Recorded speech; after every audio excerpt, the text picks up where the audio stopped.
Olá, pessoal, boa noite. Deixa eu ver quem está chegando por aqui para a gente poder dar início à nossa live. Meu convidado já está aqui. Vamos entrar. Deixa eu só mandar aqui uma alerta para o pessoal ir entrando e já enviar um convite para o Paulo, doutor Paulo Barros. Olá, Débora. O Lucas já está aí, que nunca perde uma live. Olá, doutor Paulo Barros. Olá, tudo bem? Boa noite a todos, aos que estão nos assistindo. Boa noite a ti. Agradeço muito ao convite e é um prazer estar aqui com vocês hoje. Eu só peço desculpa porque eu não tenho apoio para o celular, então eu estou firmando o punho, talvez ele fique se mexendo um pouquinho, né? Na verdade, eu estou aos 70 anos de idade, eu tenho mais a interface com o computador, então essas coisas no celular, eu ainda sou do tempo que se usava o celular para telefonar, né? Mas hoje em dia eu só uso uma vez ou duas por mês para telefonar, o resto tudo é como meu neto diz, eu sou do tempo do Facebook, né? Então... Isso. Essas novas ferramentas, né, Paulo Barros? E hoje, como eu disse para você, eu aprendi a mexer aqui com a minha menina de 10 anos. E aí eles estão dominando, né, essas ferramentas. Primeira vez que eu uso o Instagram para um vídeo, assim. Nunca tinha usado. E é bem prático, né? Você lembra? Vamos ver. Vamos deixar o final, depois você me conta, tá? Se foi bom. Tá. Então, pessoal, ótima noite para vocês, né? Nós vamos dar início aqui a mais um bate-papo super importante sobre ergonomia. Vocês sabem que eu sempre tento trazer aqui um bate-papo podendo agregar, né, trazer aí profissionais de áreas diversas para mostrar o quanto a ergonomia ela é multidisciplinar, né? E hoje eu estou me sentindo aqui lisonjeada de poder ter a presença, né, do ilustre Dr. Paulo Barros, um grande estudioso, conhecedor aí da ergonomia.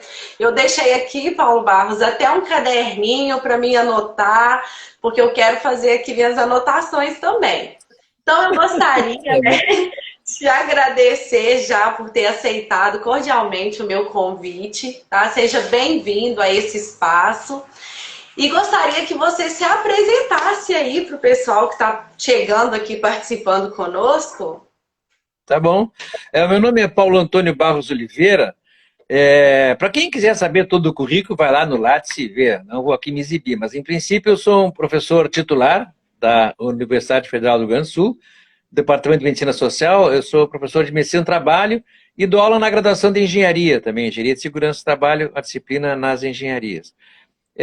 Sou auditor fiscal do trabalho aposentado, me aposentei em 2012, né?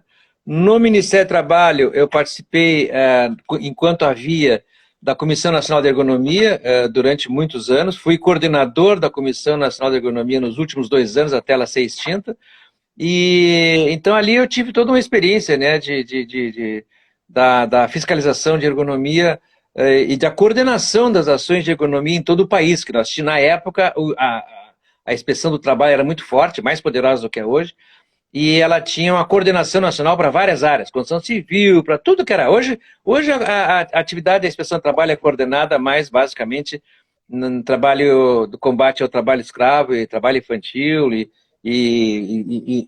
para a inclusão de deficientes, né?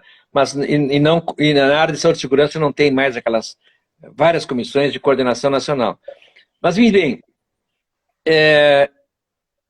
sou professor de pós-graduação aqui na URGS, da onde eu tenho contatos com mestrandos, doutorandos, e da onde sai a origem das publicações. Na verdade, professor, quando publica, quem trabalhou mesmo foi o aluno, né? Ele que investigou e tal, a gente só orientou. E aí, a benevolência dos alunos coloca a gente como coautor, né? Mas é isso, o resto é falar.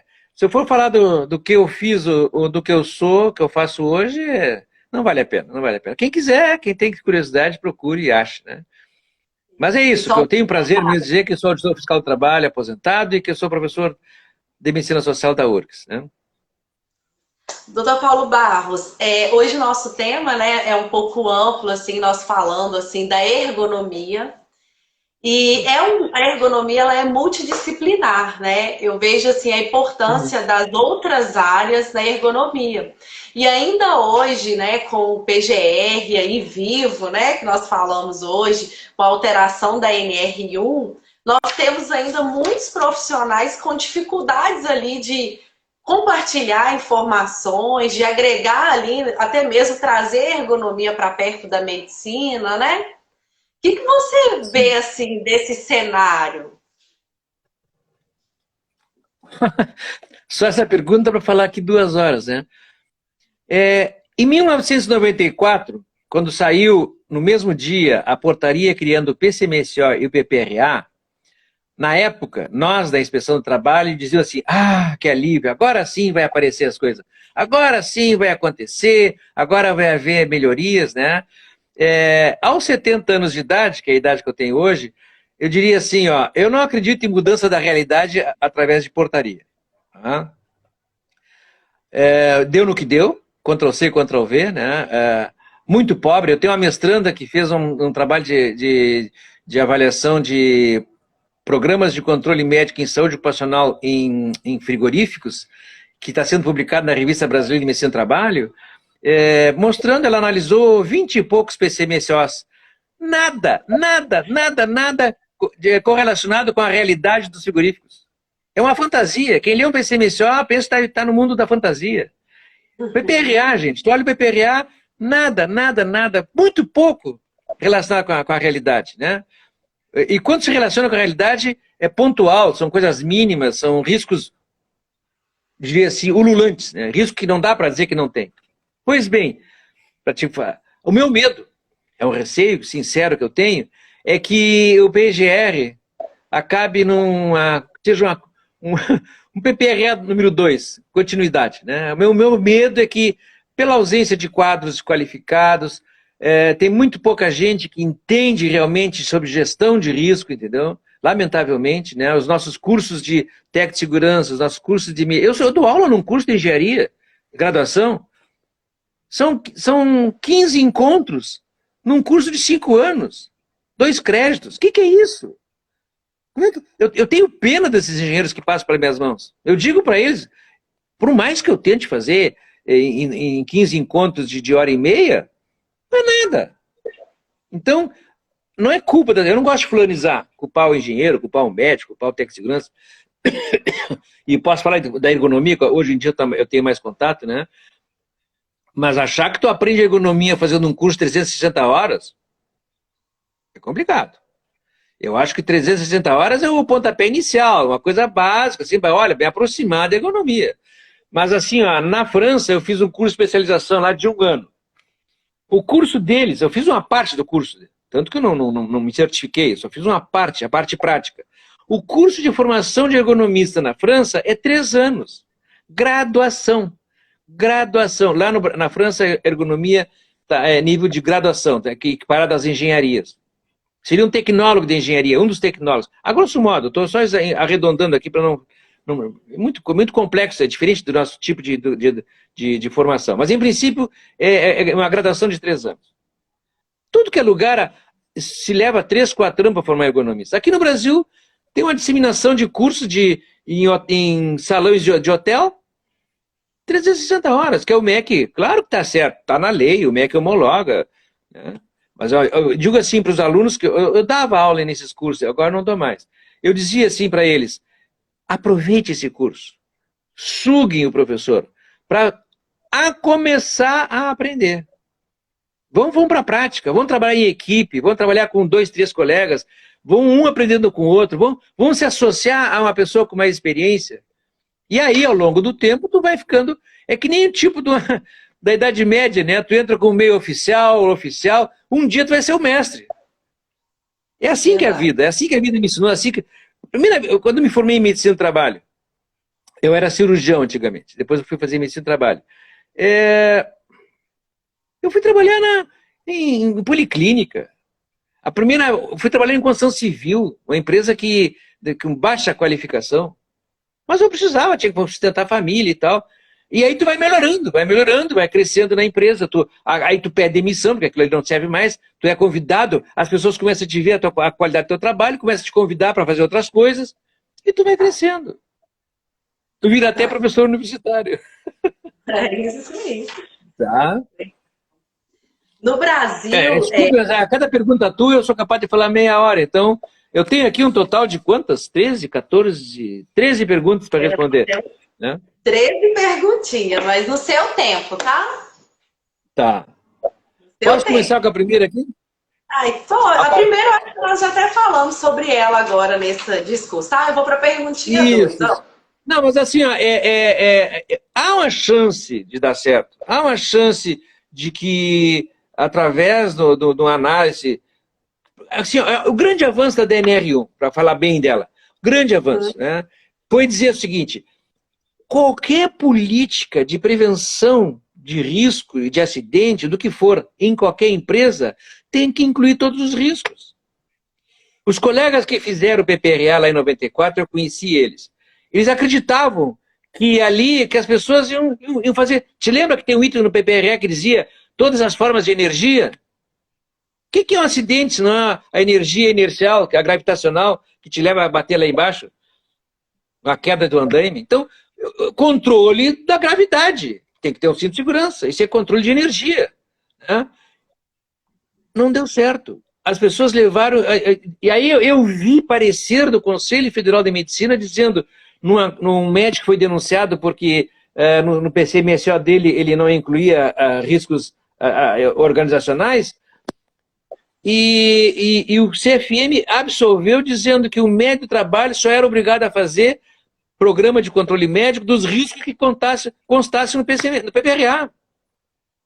Por escrito, parecer de um Conselho Federal de Medicina. Olha a barbaridade, olha a ignorância. Se nesses órgãos desse nível a ignorância é graça, o que tu deixa para o resto do país? Então, a minha expectativa é que agora, pelo menos, está explícito. O engenheiro de segurança, o médico de trabalho, o técnico de segurança, seja lá quem for, tem que analisar todos os riscos. Então, o risco ergonômico, eu não gosto dessa palavra, eu acho que a ergonomia não é risco para ninguém, ela é a solução. Né? Assim, botar o risco engenheiro, o risco médico, não existe risco médico, na minha leitura, né? Existe o risco de adoecer. A ergonomia, ela é a ciência que trata da resolução do problema.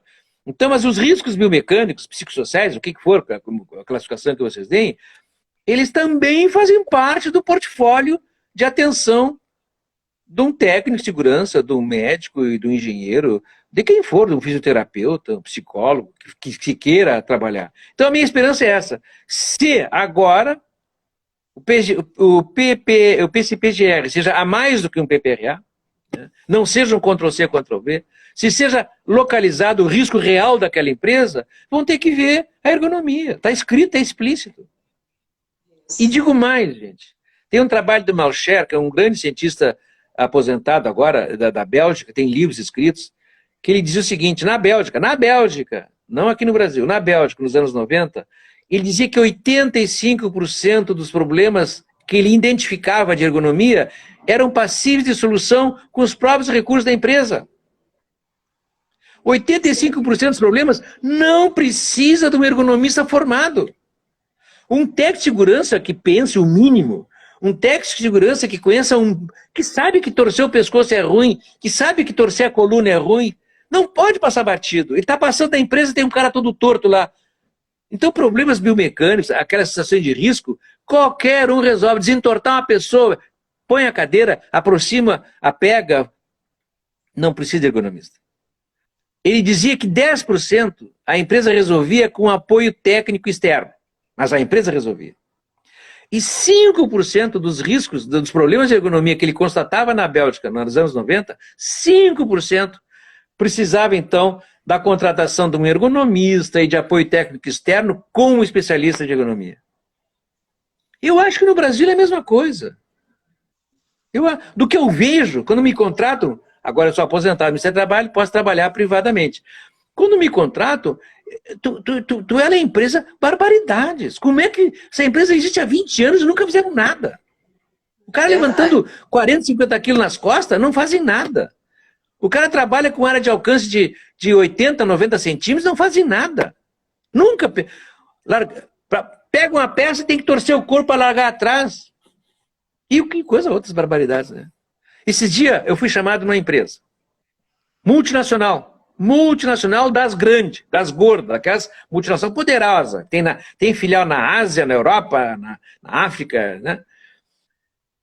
Se instalou recentemente em Porto Alegre, essa multinacional, alugou um prédio, reformou todo o prédio e contratou uma empresa para instalar os móveis. Todos os móveis, de repente, tá lá pronto. Multinacional é assim, né? Pum. Quando os funcionários entraram, levaram um susto. 2 meses de funcionamento e a médica se apavorou, tal era o volume de pessoas com dor. As mesas, a bancada é tão baixa, que as pessoas altas não conseguem entrar. Não tem cadeira que baixe tanto. Para trabalhar tem que ficar acocado quase, botar no banquinho. Então não é uma questão de dinheiro. Não é uma questão da empresa pobre que não tem dinheiro. Não, eu vejo barbaridades em multinacionais. Contratar uma empresa e instalar os móveis, e essa empresa, por contrato, bota no contrato uma cláusula, não poderá ser instalado nenhum móvel sem primeiro apresentar para nós. Chamar o meu engenheiro de segurança, o engenheiro estava envergonhado, ficava vermelho falando comigo. Nunca mostraram para mim esses móveis. O engenheiro de segurança conhece a ergonomia, a médica tem noções de ergonomia. Ela disse, nunca mostraram para nós esses móveis. Nos chamaram para ocupar um prédio todo já está estabelecido. Agora, 15 dias atrás. É sempre a correção. Então, não é questão de dinheiro. Não é questão de dinheiro. Verdade. Eu estive numa empresa, eu até fiz uma postagem sobre isso, porque as pessoas parecem que estão tão acostumadas ali com as situações que deixam de observar o trabalhador, né? Eu cheguei num posto de trabalho, era administrativo. O trabalhador estava trabalhando com uma gominha presa no dedinho. Eu observando, eu perguntei para ele, eu falei, o que aconteceu? Por que você estava trabalhando com o dedinho, com a gominha? Aí ele virou para mim e falou assim, é porque eu estou sentindo muita dor, já tem um tempo que eu venho sentindo uma dor nesse dedo, eu fico muito Ctrl+C, Ctrl+V aqui no computador, e já fui ao médico, mas não resolveu. Um dia eu dobrei o dedo, coloquei a gominha e parou de doer. Então eu trabalhando assim, eu não sinto dor. Eu falei, mas ninguém nunca te perguntou? Ele, não. E se eu soltar a gominha, eu sinto dor. Eu falei, gente, a empresa tem mais profissionais da saúde do que um PA, do que um posto, e ninguém nunca olhou para aquele trabalhador. Né? Então, olha só, se esse trabalhador adoecer realmente, ele já está, né, com um quadro de adoecimento, está sentindo dor ali. Então, se não mudar essa realidade, isso vai custar também caro para a empresa e o dano da saúde ali daquele trabalhador. Não é só olhar ali aqueles mobiliários, é olhar também ali para o ser humano, para a pessoa, né, doutor Paulo? Ter essa sensibilidade também. A segunda pergunta é se, né, exatamente na linha que nós estamos falando, essa pouca importância que é dada para a ergonomia, né? E se, na minha opinião, quais os fatores que contribuem para essa situação no nosso país? Eu lamento, vocês podem discordar, eu não sou dono da verdade, eu adoro discutir, civilizadamente, é claro, né? É assim que eu aprendo e, por favor, possam discordar. Mas na minha leitura, depois de 70 anos de idade e quase 50 anos de experiência profissional, eu digo assim, nós temos um problema cultural de raiz. Não é só a questão de racismo estrutural, não é só a questão de machismo estrutural, isso tudo está dentro de um conjunto de uma sociedade muito pouco evoluída culturalmente. No sentido ocidental, né? Nós temos culturas anciãs aqui, nós temos culturas originais de alta classificação, de alta cultura. Não confundir dificuldades estruturais numa formação cultural eurocêntrica com dizer que indígena não tem cultura, que afrodescendente não tem cultura e que o povo que mora lá naquela comunidade não tem cultura. A questão é, essa cultura na comunidade, essa cultura nos afrodescendentes, essa cultura no povo indígena, ainda está impregnada de um arcaísmo estrutural. Então, na nossa realidade, a vida humana não vale muito pouco. É muito fácil substituir uma pessoa que morre. Está cheio de gente aí querendo trabalhar, entendeu? Então, tu vê assim, ó, o patrimônio é mais... A lei trabalhista, vamos pensar a lei trabalhista, dizem aí que é tão protetora dos trabalhadores. Na minha leitura, não. Ela foi construída para proteger a empresa. Na lei trabalhista, a defesa do patrimônio é prioritária em relação à defesa da vida humana. Um motoboy que está dirigindo aquela velocidade, porque o patrimônio ali equivale. Qual é o patrimônio dele? É o tempo de entrega. É o que vale naquele negócio dele é entregar a pizza quentinha. Senão ele vai ser multado. Então, entregar a pizza quentinha é mais importante do que ele se expor ao risco naquela velocidade, naquelas avenidas. Isso não vai em qualquer empresa. Assim, ó, uma empresa americana nos Estados Unidos, lá o seguro é privado, não tem um seguro estatal. Uma morte, conforme o tipo de inserção social da pessoa, e conforme o advogado que ela contratar, e conforme a empresa, são indenizações milionárias. Uma empresa que não tem seguro de acidente de trabalho e venha a ter um acidente grave, ela entra em falência. Aqui no Brasil, morre um, morre dois, morre 3, morre 200 como em Brumadinho. Não acontece nada. Verdade. Numa situação civilizatória mais evoluída, aqueles diretores daquelas empresas já estavam presos. E outra coisa importante, nós temos que prender as pessoas culpadas, que são as pessoas que assinem o PAGSE, as pessoas que liberam os recursos. Nos acidentes de trabalho que eu analisei quando era inspetor de trabalho, várias vezes, depois que te entrega o laudo, abre um processo na polícia, e daqui 1 ano ou 2 te chama na audiência. Eu botava lá no relatório toda a cadeia de comando, colocava que os recursos não eram liberados, que tinha um diretor que não liberava. Nunca vi um diretor no banquinho. Sempre nos réus estava lá o técnico de segurança, 100% das vezes o técnico de segurança, e alguma vez um engenheiro de segurança. Que não tem culpa. Verdade. Então, além de nós ter uma pouca valorização da vida humana, ainda nós temos faltou a palavra, uma estrutura social muito desigual. Então, conforme a inserção social que tu tem, tu está condenado a ser condenado. Se tu for negro, for técnico de segurança, está condenado, é tu que é preso. Aquele cara que é o diretor, que negou os recursos, que o técnico de segurança pedia, ele não dava, que não deixa o cara gastar em segurança, isso não vai acontecer nada com ele. Então, a pergunta que eu acho, né, é um processo civilizatório. É com educação, com muita discussão, com lives que nem essa aqui, não porque é a minha presença, mas outros colegas também te falam na mesma linha, né, é muita formação e uma luta constante contra esse maniqueísmo, contra esse patriarquismo, contra essa coisa estrutural da nossa cultura de subvalorização da vida humana. Verdade. Perfeito. Aqui, pergunta aqui sobre a ergonomia no Brasil em relação aos outros países. Isso, nós estamos muito abaixo, como que estamos? Não, nós temos grandes equipes de ergonomistas, principalmente em universidades do Sudeste. Nós temos um mestrado em ergonomia no Recife, a gente tem pós-graduação, tem laboratórios de ergonomia famosos em São Carlos, em Belo Horizonte, em São Paulo, no Rio de Janeiro, conheço um escritório privado que tinha, na época, mais de 40 pessoas trabalhando. Então, qual é o problema? É que isso é proporcional à pujança da economia. Só a Petrobras tinha contratos com dezenas de escritórios de ergonomia. Acabou. Acabou. Na hora que tu entrega uma empresa dessa para uma multinacional, ela vai contratar o pensante no país de origem. Eu trabalhei numa empresa que teve um problema, um semicondutor que tinha problema. E o gerente da empresa contratou a universidade aqui do Rio Grande do Sul, um físico, para tentar resolver, era um problema de condutividade no transistor. Quando a matriz alemã soube, chamaram o diretor e disse, olha, demite o cara. Mas tem uma cláusula contratual de multa. Demite o cara, paga a multa. Quem mandou tu pensar? Tu tem um problema, tem que mandar para a matriz. Só a matriz resolve o problema. Filial é proibido pensar. Essa é a lógica. Se nós nos tornarmos um país só de filiais, nós vamos ficar uma educação técnica, tchau. Para que universidade num país que não precisa de pessoas pensantes? Né? Então, hoje o Brasil está muito bem colocado. O presidente da International Economic Association é um brasileiro, pela primeira vez na história, um latino-americano e é brasileiro. A gente tem referência em várias partes do mundo, né?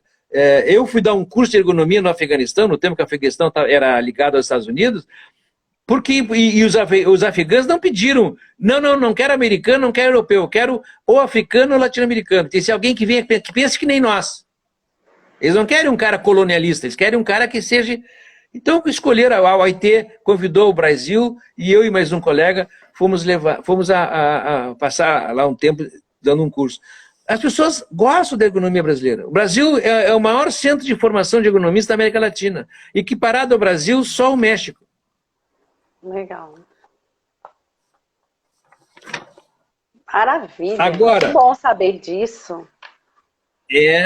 Assim, é que a gente... É aquela mentalidade vira-lata, né? A gente acha que o Brasil... Porque agora, é claro, fora... né? Há uma tendência de desmobilização. Eu tenho visto, assim, ó, em várias universidades federais, essas pessoas estão se aposentando e não estão contratando ergonomistas no lugar. Essas vagas de ergonomia na universidade estão sendo substituídas. Por quê? Porque o mercado está dizendo o seguinte, olha, ergonomista de biomecânica. Aí nós temos muita máquina velha. Mas um ergonomista que pensa em ergonomia de projetos, para projetar algo novo, não pode pensar. Algo novo, não. Tem que ser na matriz. Algo novo é só na matriz. Entendi. É por essa linha mesmo.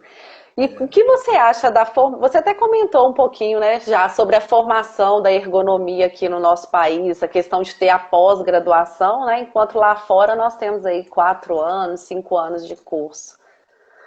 Eu vou dizer assim, ó, nós tivemos bons cursos, tá?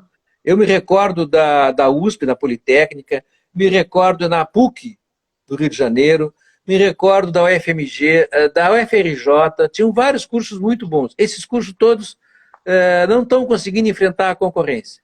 Eram cursos caros e surgiu uma concorrência de cursos muito baratos. Era um curso de 1 ano e meio, 2 anos, né, de especialização, e agora estão fazendo curso de 6 meses. Estão fazendo curso EAD. Eu não sou contra o ensino à distância. Aliás, aprendi com a pandemia. Eu tinha uma baita dificuldade de achar que se podia aprender à distância e fiquei 1 ano e meio dando aula em ensino remoto, né? Então, mas não é a mesma coisa. Verdade. Não é a mesma coisa. Dificuldades. Eu acho até que um professor especializado em ensino à distância possa dar grandes aulas e possa ensinar. É que essa massa de professor que nem eu não tem experiência nenhuma em ensino à distância. Como é que eu vou dar uma aula? O que acontecia? Tu dava uma aula na frente do computador como se estivesse numa sala de aula. E todas as ferramentas tecnológicas do ensino à distância que eu podia usar, não conheço. Tenho pena dos alunos que passaram por mim. Então, é verdade, é verdade. Nós vamos ter como é que diz, uma decalagem, como se diz na página. Nós vamos ter como é que é, um delay, como diz os ingleses, né? Muito grande, gente. Tem aí um povo que passou pelas universidades. Tem um povo, ensino médio, gente, eu tenho netos. Quem está no ensino médio nesses últimos 2 anos vai ter uma dificuldade enorme se um dia conseguir entrar na universidade. Verdade. Estão terminando o ensino médio sem saber metade do que devia se saber. Isso mesmo. Assim, dentro do que tu perguntou, né, da formação, há um risco, sim, né, desses cursos estarem fechando e estar sendo substituídos por uma massa grande de cursos de menor qualificação. A Abergo, existe um sistema de certificação de cursos, né, que tenta combater isso, mas a Abergo não é uma associação estatal, não tem o poder de determinar, de vetar, né? Então ela certifica alguns cursos. Então alguns cursos são certificados. Para o mercado pode significar assim, olha, pelo menos passaram por uma auditoria externa, pelo menos a qualificação dos professores é melhor, né? Eu recomendaria muito, quem for fazer um curso, né, procure um curso que tenha passado por algum processo de certificação, da Abergo ou de outro, entendeu? Pelo menos as pessoas têm coragem de se apresentar para o mundo externo e dizer, olha, venham aqui me examinar aqui dentro. Quando um curso se recusa a se mostrar, cuidado. Essa é uma ótima dica. Depois eu vou até fazer uma postagem sobre isso. As pessoas ficam buscando, né? Esse curso é legal, é boa essa. Né? Então, só entrar lá na Abergo e ver se tem o certificado, né? Isso. Já é um caminho. Veja que tipo, pode ser que existam outros certificados também, né? É uma boa pista. Doutor Paulo, nós tivemos a mudança, né, em 3 de janeiro, que foi publicado da nova NR17, e a gente teve uma pergunta que foi sobre essa mudança, sobre a avaliação ergonômica preliminar. Você acha que foi um ganho ou prejuízo para a gestão da ergonomia nas empresas? Eu já falei em parte sobre isso, né? Eu acho que foi um grande avanço. Um grande avanço. Primeiro, todo mundo, não interessa o tamanho, tem que fazer isso. Essa avaliação ergonômica tem que ser feita por todo mundo. Alguém tem que passar lá e dizer, não tem nada de ergonomia, tem um cara torto, tem um banco errado, tem sei lá o quê. Segundo, todo mundo que, para fazer essa análise preliminar, não precisa ser especialista em ergonomia. Um bom engenheiro, um bom técnico de segurança, uma pessoa que tenha o mínimo de senso de civilidade, de senso humanitário. Eu vou dar uma dica para ti, outra para tu tomar nota aí. Meus alunos na pós-graduação me perguntam assim, qual é a melhor ergonomia? Qual é o melhor posto de trabalho? Me desenha aqui, me projeta um posto perfeito. Sabe qual é a minha resposta? Isso eu falei na abertura do Congresso Brasileiro de Ergonomia 2 anos atrás. O padrão ouro da ergonomia é o padrão mãe. Aí a pessoa ficou assim, olha aquele posto. Se tu deixaria tua mãe trabalhar ali, o posto é bom. Agora, um posto que tu acha que a tua mãe não pode trabalhar, não é bom. Porque aquela pessoa que está ali é mãe ou pai de alguém. Se é ruim para tua mãe, é ruim para a mãe dos outros. Verdade. É um problema. A mamãe não. Ai, mamãe não. Por que mamãe não e a mãe dos outros pode? Por que a mãe do outro pode sofrer e a tua não? Então, assim, é claro que eu já falei padrão mãe, padrão marido, padrão esposa, como tu queira. Padrão filho. Tu tem um filho que quer trabalhar. Tu deixaria o teu filho fazer esse trabalho? Ah, não, esse trabalho aqui, só em último caso. Então, gente, tem algo errado aqui. Se meu filho não pode, o filho dos outros também não pode. Aquela pessoa que está ali é filho de alguém. Isso aí. Se tu chegar no teu padrão e disser assim, no meu local de trabalho, sou técnico de segurança, e aqui todos os postos, o meu filho podia entrar e trabalhar em todos eles, que eu aceitaria, eu acho que o meu filho não estaria sofrendo. Ótimo! Meio caminho andado. Tu já resolveu toda a tua avaliação preliminar. Vai ficar só com as coisas mais graves. Claro que vai ter uma coisa talvez mais grave, que precisa de uma análise ergonômica mais profunda, né? Isso. Mas é essa sensibilidade que as pessoas precisam ter, né? Parece que as pessoas estão passando ali nos postos de trabalho com os óculos vedados. Não estão vendo nada que está acontecendo. Nada aí não pode, né? Tem uma pergunta aqui sobre home office, né? Isso! Eu acho o seguinte, a jurisprudência está dando nisso claramente e eu não tenho dúvida. A responsabilidade pelas condições de trabalho é sempre do empregador. Há um princípio geral do direito, não é do Justiça do Trabalho, é de direito, que o responsável pelo controle do risco é quem criou o risco.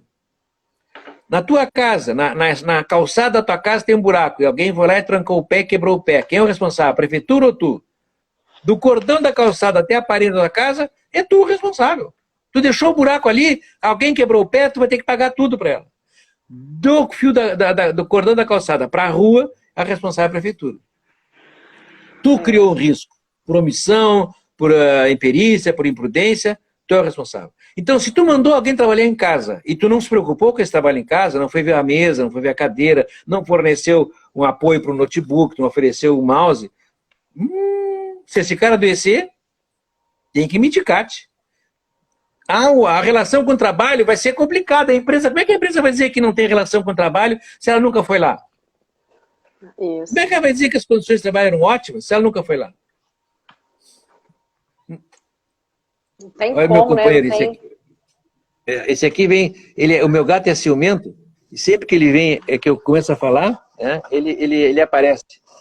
Que gracinha, gente. O companheiro aí do lado. Então, mas eu dizia para com vocês, você. essa é uma questão da home office, né? No home office, o trabalho entra na família e a família entra no trabalho. Então, o meu gato passou a participar das minhas aulas. Todos os meus alunos sabem que eu tenho um gato, porque ele é insistente. Ele vem, enquanto eu não fizer carinho nele, ele não vai sair daqui, né? E é isso, o trabalho entrou na minha casa. Essa live está dentro da minha casa, eu não estou no escritório lá da faculdade. Isso mesmo. Então, quem está me assistindo tem que suportar essas coisas. Assim como, e isso é no trabalho, gente.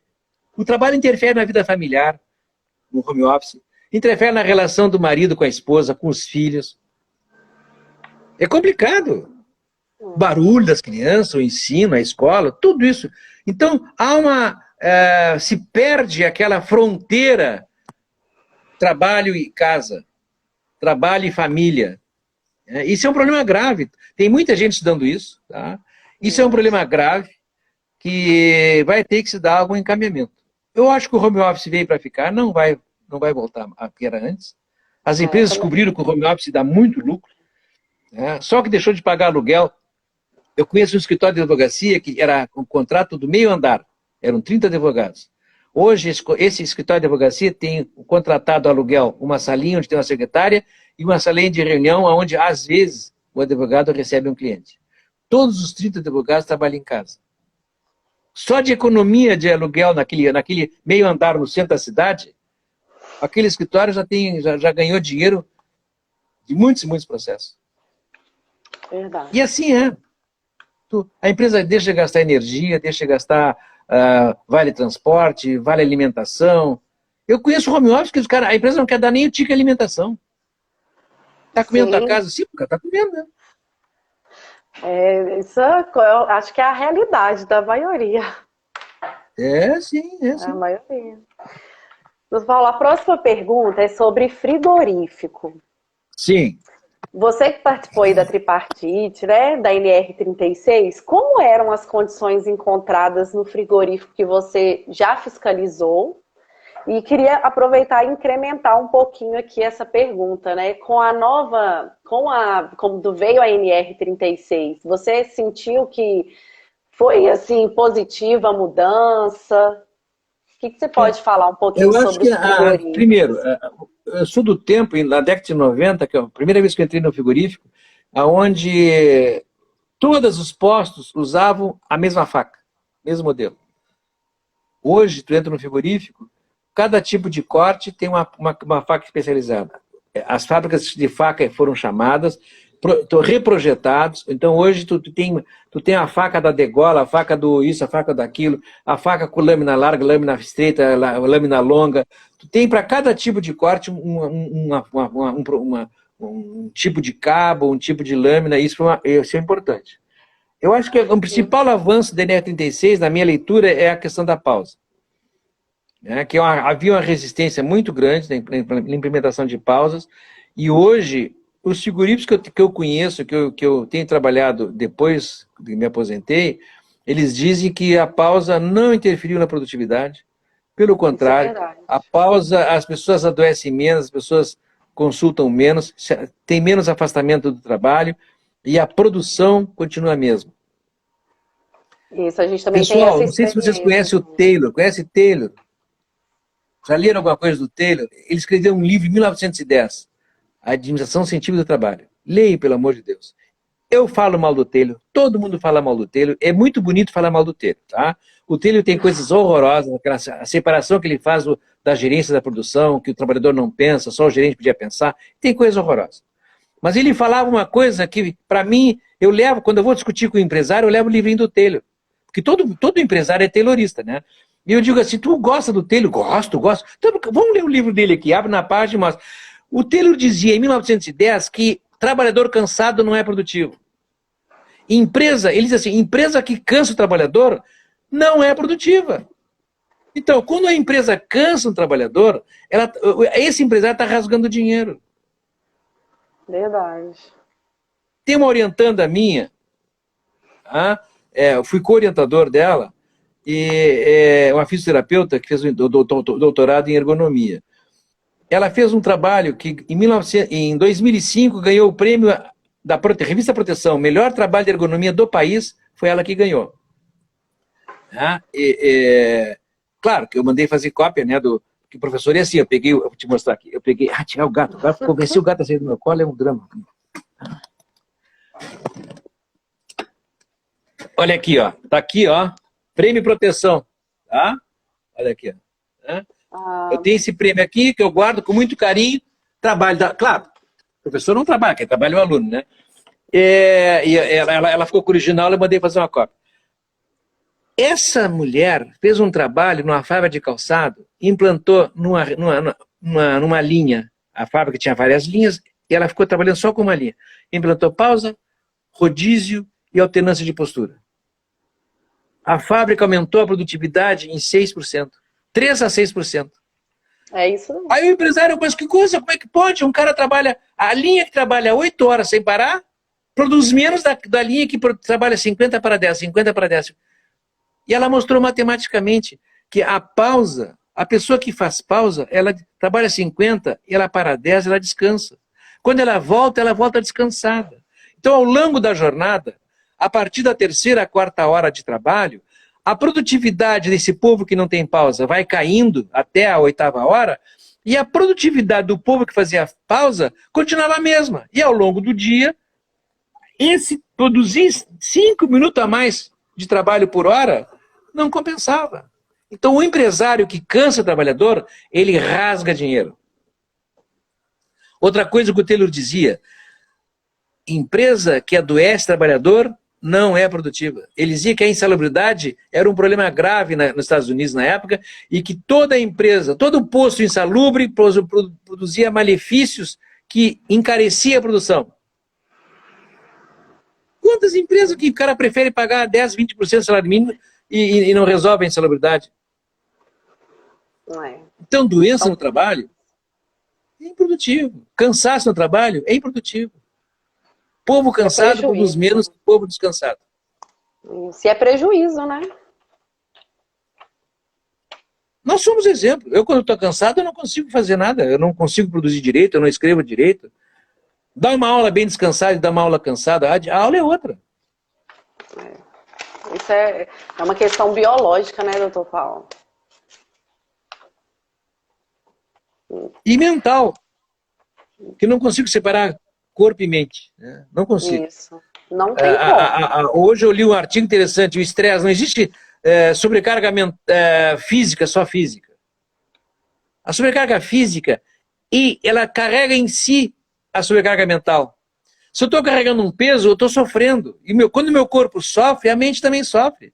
Eu não posso estar cansado, estar carregando um peso e estar feliz da vida cantando um verso, uma alegria. Então, quando eu estou sofrendo, eu sofro com a mente e o corpo. Isso. É um conjunto. Não dá para separar sofrimento mental do sofrimento físico. Né? Claro que carregar peso, o sofrimento físico é muito maior. Um estresse numa gerência que usa o assédio moral como ferramenta de gestão, provavelmente o sofrimento mental vai ser maior do que o sofrimento físico. Não estou dizendo que as coisas são iguais, mas as coisas estão juntas. Isso, verdade. Mais uma perguntinha do frigorífico. Quais são os maiores desafios da ergonomia no frigorífico para você? Olha, a questão da cadência, do ritmo, né? Porque a cadência vai impor o determinado ritmo ao trabalhador. Né? Uhum. Uma questão pouco estudada, que é a conexão do trabalho com frio e com sobrecarga física. Né? Alguns estudos estão mostrando que 1 mais 1 não é 2, é 3. Né? Assim como trabalhar com ruído e solvente, a surdez é mais precoce. Né? Então, trabalhar com sobrecarga biomecânica no ambiente frio, a lesão é mais precoce, na minha leitura. Né? Claro que isso precisa ainda de comprovação científica, os estudos estão sendo feitos, né? Mas há uma relação clara que o frio aumenta o risco de tendinite. Repetitividade aumenta o risco de tendinite. E quando os dois estão juntos, 1 mais 1 é 2, ou não é 3, ou não é 4. Né? Então há um certo sinergismo entre os mecanismos que levam o frio a fazer vasoconstrição e menos aporte sanguíneo, menos aporte de oxigênio e de alimentos ao músculo, com a constrição do músculo estressado, que também diminui a vascularização, a contração e tal. Então, são duas coisas que fazem o aporte sanguíneo diminuir. Né? Então, isso eu acho que é um grande problema do frigorífico. E que é um problema é um problema de processo produtivo. Eu não posso fazer o abate do frango num lugar quente. Senão o frango não. Eu tenho que manter aquela manipulação a uma determinada temperatura para as bactérias não proliferarem. Lá na minha casa, a minha avó matava uma galinha e comia no mesmo dia. No frigorífico, tu mata uma galinha e vai ser comida daqui a uma semana, 10 dias. Verdade. Então é complicado. Eu não estou dizendo que é fácil resolver, estou dizendo que é um problema. A questão biomecânica, levantamento de peso, as posturas, isso tem solução e os frigoríficos estão investindo. Eu estou vendo muito frigorífico investir em transporte, diminuindo a sobrecarga de transporte, lá na expedição, no bater caixa, né? As coisas estão investindo em apoio técnico, apoio mecanismos biomecânicos, né? Para diminuir o esforço físico, de levantamento de peso, essas coisas assim. Agora, a cadência, o ritmo e essa questão do frio e da sobrecarga ainda continua um problema. Eu acho que aquela sobrejornada, que era um problema sério, eu me lembro que no década de 90 eu encontrei frigoríficos, ficou 6 semanas sem descanso de final de semana. Nossa. Hora extra corrida, os caras eram contratados para 8 horas, faziam 10, 12 por dia, todos os dias, sem descanso semanal, sem pausa. Eu vi frigorífico que nem às 11 horas, entre uma jornada e outra, era obedecida. O cara largava o serviço à meia-noite e às 8 horas tinha que estar lá de novo. Nossa. Isso eu não tenho visto mais. Isso eu não tenho visto mais. Isso diminuiu bastante. Os frigoríficos andaram perdendo muita causa na justiça, aconteceram indenizações coletivas, alguns taxas não cumpridos, isso ficou pesado. Então hoje a maioria dos frigoríficos obedece à questão da jornada. Ainda tem muita hora extra, que eu acho que é um veneno. Sobrecarga muscular e hora extra é outra coisa, que 1 mais 1 não é 2, é 3 ou 4. Uhum. Sobrecarga muscular, hora extra e frio, 1 mais 1 é 5. Né? As pessoas têm que entender, gente, o engenheiro, o médico, tem que falar a linguagem que chegue ao empresário como que investir em prevenção não é custo, é investimento. Mostrar o quanto, se nós diminuirmos 50% a nossa incidência de Lerdort, diminuir em 40% a nossa taxa não sei do que, da percentagem, sei lá o quê, quanto isso representa em diminuição da perda? E aí como vai ver que fazer tais coisas vai aumentar a lucratividade da empresa. Tá? Uhum. Isso mesmo. Mais uma, aproveitando que nós estamos falando um pouquinho de doença, nos estudos de absenteísmo das empresas, em geral, não só o frigorífico, quando a gente pede lá os absenteísmos, a maioria dos atestados tem relação com dor lombar baixa. Por que você acha que isso acontece? Onde é que fica a pressão na coluna quando eu levanto peso? Qual é a vértebra mais pressionada? Está nos livros. L5 com as articulações da lombar com a sacral. É ali que dá a pressão. Quando eu curvo a coluna, eu não preciso de alavanca. Para mim manter aquela força, para mim não cair, eu tenho que fazer toda a contração da coluna na parte contralateral. E a parte que sofre mais pressão é exatamente na região, no final da coluna lombar e início da sacral. Porque a sacral depois é fixa, ali não tem articulação. Então é óbvio que só pode doer onde aperta mais. Se ali é o local que aperta, isso a biomecânica nos ensina, está nos livros desde o século XIX, gente. Então assim, levantou peso, vai doer a coluna. Lumbago, que alguns eu chamo, né?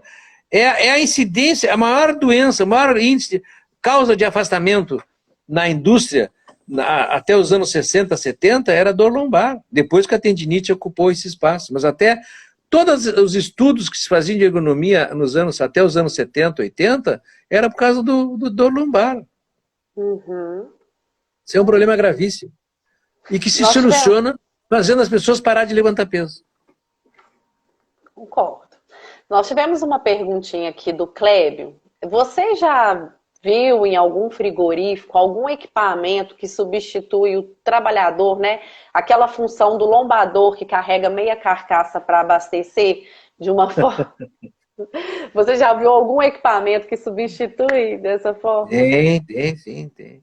Eu vi chama-se Frigorífico Silva, em Santa Maria, no interior do Rio Grande do Sul. Eles montaram um sistema com apoio, o corre, tira, bota no caminhão, o trabalhador só acomoda a carcaça no caminhão e tal. O que eles dizem aqui, tu está gravando, não sei se está gravando, pois é, então algumas coisas a gente não pode falar, mas em princípio há uma certa queixa dos trabalhadores que aquilo diminui a produtividade, eles levam mais tempo para terminar o serviço. Então eles acabam preferindo, mesmo na presença do equipamento, eles preferem carregar nas costas. Tá? Isso é fato. Outra coisa que é fato, esse caminhão, tu bota a carcaça no caminhão e ele vai até o açougue. E lá alguém, o ajudante do motorista, carrega. Então, solucionar esse problema dentro do frigorífico não soluciona esse mesmo problema na chegada na chegada dessa carcaça açougue, né? Lá no açougue. Como é que soluciona isso, né? Na maioria dos países europeus, é proibido carcaça inteira, né? A carne já é obrigada a sair embalada e fatiada da produção, né? O máximo que eles têm lá é do abate até um centro de distribuição, e nesse centro de distribuição é feito o fatiamento, então o parcelamento, né, da proteína animal, e chega já embalado, né, porque tem que ter proteção biológica, né, nos mercados. Aqui no Sul é meio complicado. Para quem não conhece, né, há um certo padrão de consumo aqui no gaúcho. Eu quero comer um costelão inteiro, eu quero comer uma coxa.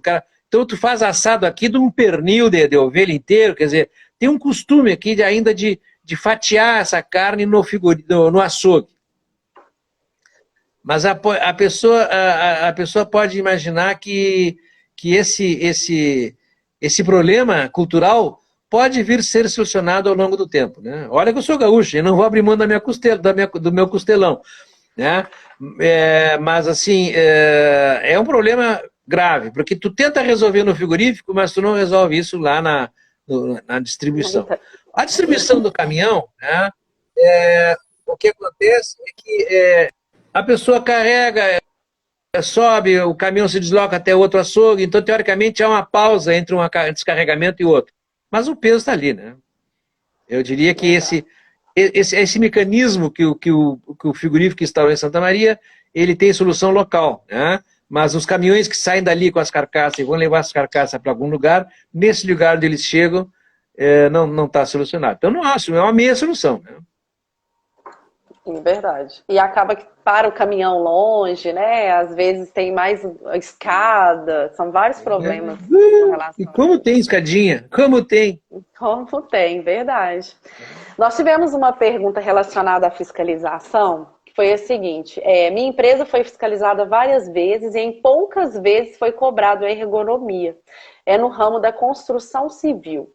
Isso é uma falha da fiscalização ou falta de conhecimento, talvez, do auditor?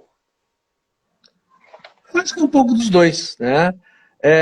Os auditores, agora, nesse momento, aqui em Porto Alegre, eu sou professor de um mestrado de ergonomia para 15 auditores, é um in-company, que a Ministério do Trabalho comprou.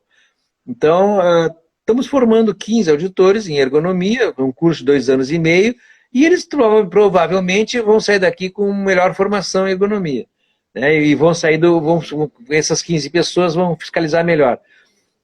Eu diria assim, falta de conhecimento, sim, dos auditores da área de ergonomia. Então, portanto, é falha não dele indivíduo, mas da estrutura, da organização. Eu sempre acho que a organização está errada ao não capacitar os seus quadros. Na hora que a Ministério do Trabalho faz concurso, entre as pessoas, elas não são capacitadas naquilo, não dá para exigir, né? Verdade. Também concordo. Nós tivemos uma pergunta, agora a ergonomia entrando nessas matrizes, né, que são muito comuns na segurança do trabalho, sobre a classificação dos fatores de risco. São usados a severidade e a probabilidade. Que na segurança é comum utilizar, por exemplo, termos como intolerável, né, inaceitável. Na ergonomia, um risco substancial relacionado a um fator biomecânico ou organizacional poderia ser suficiente para parar uma atividade? Certamente, certamente. Tem norma para isso, viu? Tem uma norma ISO que trata só situações de risco, né? Então, tu está trabalhando, tem a luz agora está dando bem meus óculos aqui, um reflexo.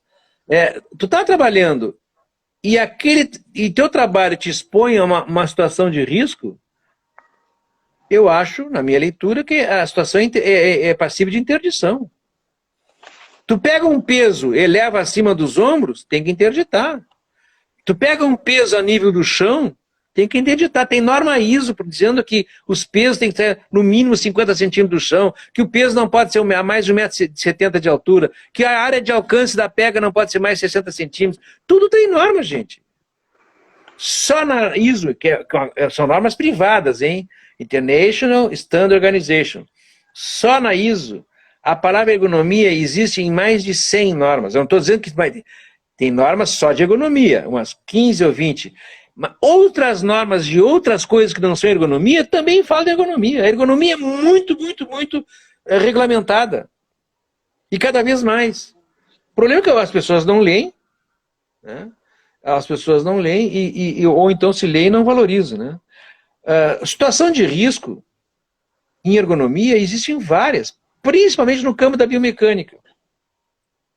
No campo da ergonomia cognitiva e no campo da ergonomia organizacional, o diagnóstico, o enquadramento é mais difícil. Então é mais difícil a sobrecarga mental, por exemplo, agora uma situação de assédio, bem constatado, tem que interditar.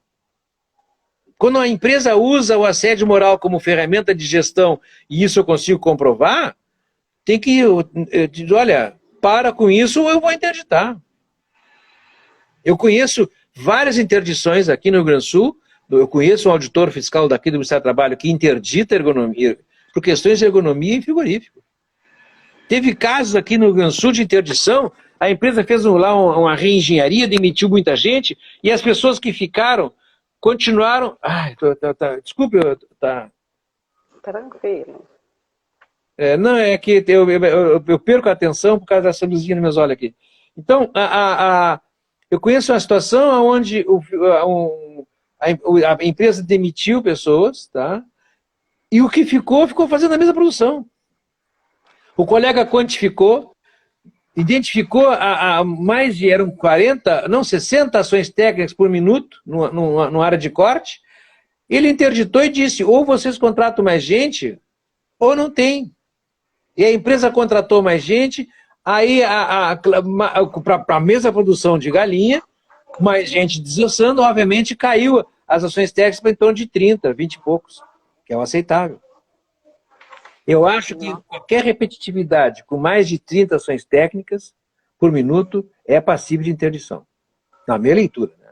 E tem colegas auditores que conhecem a economia que interditam quando encontram isso. Isso. E é importante, né? Porque é muito alto. 30, né? Já é muita ação ali para um. Eu acho que 30 já é pesado. Eu não resistiria. Verdade. Nós estamos chegando vai já. Vai ter uma sombrinha aqui. Agora vai ter uma sombra no meu rosto, mas é aí que eu consigo tirar a luz dos meus olhos, o reflexo da lâmpada. Tá, mas está tranquilo. Não está atrapalhando, não. Para o trabalho ergonômico, né, antes de nós analisarmos ali os postos de trabalho, sempre a gente solicita, né, pelo menos eu, da minha experiência, verifico ali se há queixa, verifico os atestados antes de até mesmo chegar ali naquele posto de trabalho. Na sua visão, né, como especialista em ergonomia, né, você concorda do ergonomista ter acesso a essas informações do absenteísmo da empresa? Porque às vezes a empresa ela fica com medo, né, de dar aquele dado ali. E é muito complicado. Eu não tenho... Olha, o meu contrato, quando eu assino um contrato com a empresa, tem várias cláusulas. A empresa já vem com o contrato pronto. Eu digo, olha, eu assino só se acrescentar essas aqui. Então eu tenho várias cláusulas. Uma das cláusulas é acesso aos trabalhadores. Se eu não tiver acesso aos trabalhadores, eu não faço, não entra na fábrica. A empresa tem que garantir contratualmente que eu vou poder conversar com eles em ambiente isolado, sem a presença do famoso espelho. O técnico de segurança fica ali, parece um urubu, né? Não, coitado das pessoas, chamam de urubu, mas assim, é o papagaio, então eu ficava assim, o papagaio de, tu tá ali, o cara tá ali olhando. Não, pronto. Outro ponto, acesso à filmagem e à fotografia. Ah, mas a empresa não permite bater fotografia, então contrate outro, eu não. Sem filmagem eu não faço. Porque eu vou para casa e pego o filme, vou passar lá no Kinovia, vou fazer os meus estudos em casa. Não dá para fazer uma quantificação de repetitividade olhando o cara trabalhar ali em cima, entendeu? São cláusulas que tu põe no teu contrato. Tem que estar garantido que tu vai fazer isso, né? Eu tenho um item do meu contrato que é assim, ó, acesso às informações demográficas. Tempo de trabalho na empresa, eu não quero o nome das pessoas. Eu quero, assim, a distribuição por sexo, por faixa salarial, por posto. Eu tenho um item, e isso tem que ser em tabela Excel. Não adianta, uma vez a empresa me entregou em papel, não aceitei. Que é isso? Vou ter que pagar um cara para digitar tudo isso? O meu tempo de trabalho é muito caro para mim ficar 5, 6 dias digitando. A empresa é sem vergonha, vai lá entrar. Não, meu filho, passa isso aqui para o Excel. As empresas já têm isso. Esse software de gestão do RH faz tudo isso. O trabalho que eles têm de aplicar uma tecla. Tá? E é diferente Outra coisa, gente, dado de absenteísmo não tem nada a ver com sigilo profissional. O RH tem esse dado pronto. Se vocês quiserem saber absenteísmo, não pergunte para o médico. Ele só sabe o absenteísmo por doença. Ele só sabe o absenteísmo por CAT. E absenteísmo é muito mais que doença. Tem o cara que não vai trabalhar porque o pai morreu, porque não sei o quê. Tem outras formas, são dezenas de causas que a lei permite da pessoa não ir trabalhar. E tudo isso tu tem que saber.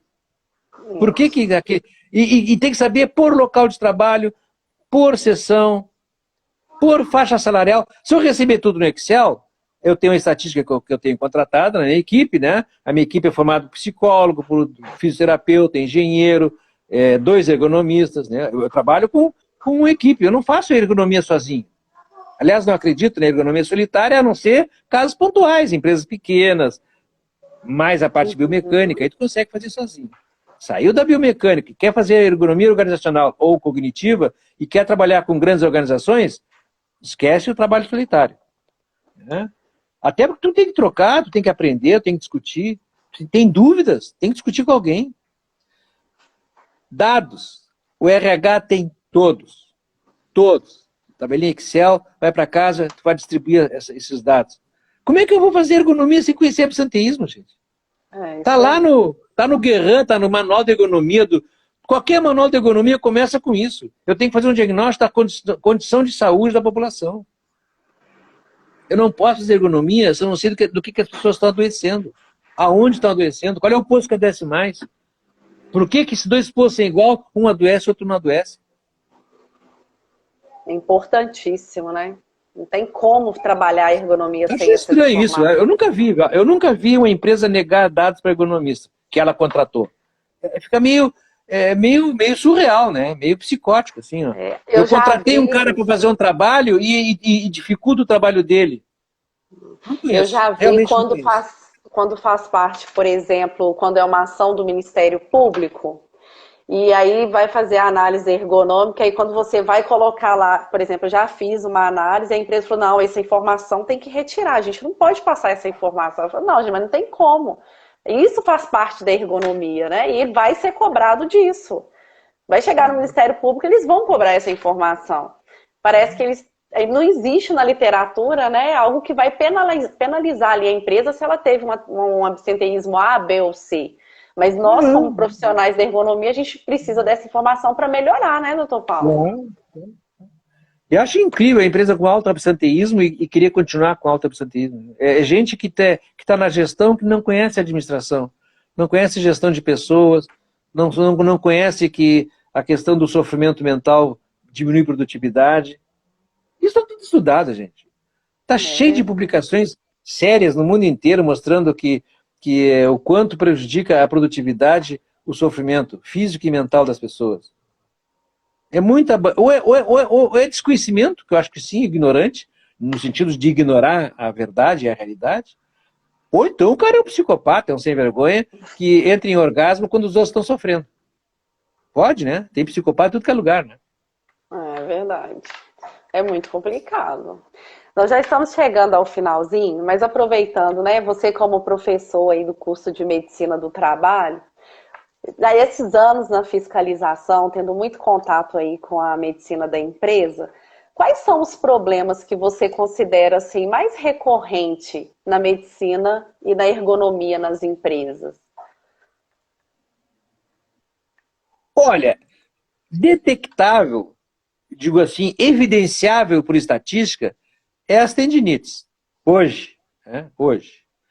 Agora, a Organização Mundial da Saúde, a Organização Internacional do Trabalho, falam que o século XXI é o século da doença mental. O sofrimento mental ele vai se tornar a doença de maior incidência, maior prevalência, porque como ele é de longa duração, as pessoas ficam doentes e não curam, né? Então, o sofrimento mental. Então, eu diria assim, o que nós temos dificuldade hoje é evidenciar, fazer o diagnóstico e correlacionar aquela depressão, aquela ansiedade, aquele sofrimento com o trabalho. As exigências, os juízes não aceitam, a empresa contrata assessorias muito boas que refutam, né? Então, mas ao longo do tempo, tu vê nas publicações internacionais, aquilo que a OMS diz e que a OIT diz está cada vez mais evidente. Na Europa, hoje, a maior incidência de afastamento do local de trabalho é por sofrimento mental. No Brasil, é a segunda causa, perde ainda para as degenerações osteomusculares, né? Então, ainda a questão osteomuscular ainda é predominante na incidência do afastamento, né? Uhum. Doutor Paulo, nós já estamos aqui, né, ocupando o seu espaço aqui mais do limite, mas eu gostaria, né, de encerrar e pedindo para você um conselho. Aqui nós temos engenheiros de segurança do trabalho, médicos do trabalho, técnicos de segurança, pessoas que estão no dia a dia da empresa. E quando nós conversamos por telefone, você falou assim, tudo que é para melhorar a ergonomia do Brasil, eu gosto de participar.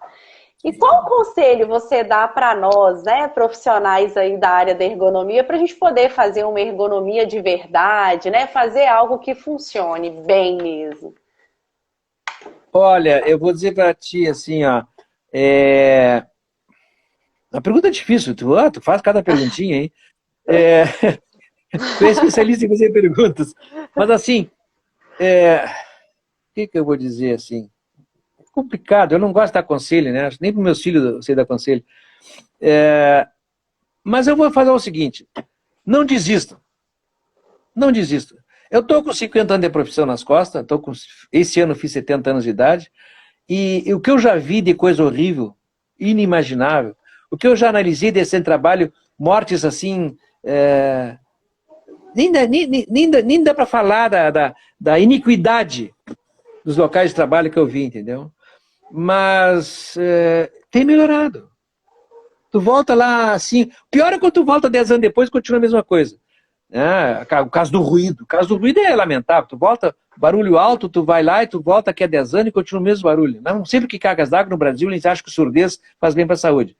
Mas, fora o ruído, as outras coisas as empresas têm investido por pressão, mas às vezes pressão social, viu? Né? A fiscalização está decaída, né? Já faz 10 anos que não tem concurso e as pessoas estão se aposentando, não estão repositando. Hoje a Inspeção do Trabalho tem vagas, metade da carga de trabalho da Inspeção do Trabalho não é fiscalizando. Tem mais de 1000 vagas abertas e existe uma terça parte dos auditores que estão em cargo administrativo, então o que sobra para fazer fiscalização de rua não é um pouco mais que a quarta parte da carga, da carga de trabalho que poderia ter, contando as pessoas na administração e contando as vagas. Então, Mas assim, a sociedade pressiona, o Ministério Público pressiona, sai no jornal uma notícia, uma barbaridade, um assédio, um acidente com morte, o nome da empresa tem valor no mercado. Né? Aquele caso, por exemplo, daquela loja da Zara, né? Encontrar bolivianos em trabalho escravo no centro de São Paulo fazendo camisa para a Zara, no outro dia, na Bolsa de Valores de Madrid, a Zara perdeu 10% das ações. Então, o dono da fábrica, o dono da loja, ficou 10% mais pobre, porque meia dúzia de boliviano contratado por um coreano que entregava as camisas para brasileiro que ia para a Zara. Uma cadeia de trabalho escravo. Quem menos ganhava ainda era o coitado dos bolivianos. Né? Então, tem perdas. Hoje, as grandes organizações, para negociar ações em grandes mercados, Nova York, até em São Paulo já tem as blue chips, né? Então, a empresa, quando chega a nível internacional, ela quer se tornar competitiva, ela tem que fazer coisas internamente, porque vai ter certificação internacional, vão vir auditores externos. E aí ela começa a melhorar. Então, a fiscalização é importante, claro, eu sou auditor fiscal aposentado, eu valorizo muito a fiscalização, mas ela sozinha não faz, né? Uma andorinha só não faz verão. E é essa articulação da sociedade, da comunidade, os vizinhos reclamando do barulho, que não conseguem dormir, porque tem uma prensa batendo a noite inteira, como é o caso aqui de uma metalúrgica em Porto Alegre, ela fechou e foi montar numa cidade menor no interior do estado. Tem coisas assim que tu vê que a comunidade pressionou, olha, esse barulho aqui é insuportável a noite inteira, ninguém consegue dormir. Tanto vai que um dia a empresa sai dali, né? Uhum. E a mesma coisa com a questão da poluição. A poluição ambiental. Eu sou do tempo que tu via trabalhadores respirando solvente como se fosse oxigênio. Por que não tem mais isso? Por que a questão química evoluiu muito bem, melhor que a questão de ergonomia em termos de melhoria ao longo do tempo? Pela pressão do pessoal do verde, pelo pessoal do meio ambiente, que começou a bater. Essa poluição que eu largo no ambiente de trabalho, essa poluição é a mesma que eu largo no arroio, no rio, na rua. E a pressão da comunidade para não botar mais poluição na rua obrigou a empresa a também não botar poluição. Porque se eu botar a poluição para dentro da minha fábrica, sai pela chaminé, sai pela janela. Então, a pressão por melhorias ambientais também traz benefício ao trabalhador dentro da fábrica. Esse conjunto de coisas, né? Então, o conselho que eu daria para vocês, não desista. Se eu tivesse desistido lá em 84, quando eu primeiro escutei numa fábrica, em 84, não seria o que eu sou hoje. Acredite, estude. Eu fui fazer doutorado com 40 anos de idade, fazem 30 anos. Até é velho. O pessoal dizia que fazer doutorado aos 40, para quê, cara? Vai usar para quê? Eu vou morrer com 90, então. Então, assim, espero morrer aos 90, né? Eu tomo por dia 10 remédios diferentes. De manhã cedo tem 8 que eu boto na boca, assim, né? É a vida, né? Então, hein? Faz parte, né, do processo. Tem que pensar na possibilidade de que as coisas podem melhorar, que vão melhorar, se cada um fizer... Gente, um sozinho não faz nada. Tá? Agora, se você fizer a sua parte, e cada um fizer o seu pedacinho, milhares e milhares de pedacinhos faz a diferença. Com certeza. Um bom técnico de segurança, mas eu fizer isso aqui, vai melhorar a vida só desses 5. Gente, são 5 pessoas que vão chegar em casa mais descansado, que vão chegar em casa inteiro, sem faltar um pedaço. Melhora a vida de 5, de 6, de 50, de 1000. Melhora a vida de alguém. E não é uma questão religiosa, não é uma questão de Deus. Se você tem um ser superior da qual vocês são seguidores, também por motivos religiosos, mas é uma questão ética. Mesmo se você for ateu, agnóstico, é uma questão ética, pelo bem da humanidade, pelo bem do teu ser semelhante. Isso aí. Excelente. Tá bom? Muito ótimo, doutor Paulo Barros. Ótimo conselho aí, viu? Sou especialista das perguntas agora, né? Isso. Pode Eu não falar. sei se já posso ir me despedindo. Pode, já ia me despedir de você também, para te agradecer Então, aqui. eu quero agradecer ao convite. Gostei. Aquilo que eu te falei é verdade. Quando me contratam para dar palestras em empresa ou qualquer local que vai ter cobrança de ingresso, eu cobro muito caro, né? Eu valorizo muito os meus 50 anos de atividade profissional, os meus 70 anos de idade. Eu acho que isso uma coisa que foi ao longo do tempo e tem um peso, né? Agora, quando tem um convite como o teu, assim, que é uma coisa gratuita, que é de livre acesso, que é para a formação de pessoas, eu sou parceiro. Me convida que eu tô lá, tô pronto, né? Claro, a gente combina o horário, combina previamente, né? E para isso a gente é parceiro e tudo que for para o bem da humanidade, para a construção de um país decente, né? Para a gente ter um Brasil decente, nós precisamos ter trabalho decente. Né? Eu sou da diretoria do Instituto do Trabalho Decente. A nossa luta é para isso, trabalho decente. Eu estou aqui em nome do Instituto Trabalho Decente, estou aqui em nome da Abergo, estou aqui em nome da International Economic Association, que eu sou também da diretoria, estou aqui em nome de tanta coisa, mas em meu nome, para dizer assim, vamos fazer, por menor que seja, algo para melhorar esse país, para tornar esse país uma grande nação, onde pessoas, homens livres, mulheres livres, possam trabalhar e sem adoecimento, chegar em casa contente, ter um salário digno, uma vida digna e compartilhar essa felicidade com o seu companheiro ou companheira e com seus filhos. Tá? Isso mesmo. Doutor, muito obrigado, uma excelente noite, viu? Desculpa por ter passado aí, né, do nosso tempinho, mas foi Tá. uma excelente aula, um grande aprendizado, viu? Vou deixar gravado para depois o pessoal poder ter acesso. E uma excelente aí restinho de noite. Tá ótimo. Tá bom. Tchau. Pessoal, tchau para vocês. Uma boa noite e bom dia ou boa tarde para quem for assistir em outros horários, né? Isso. Tchau, tchau. Obrigado pelo convite. Eu que agradeço.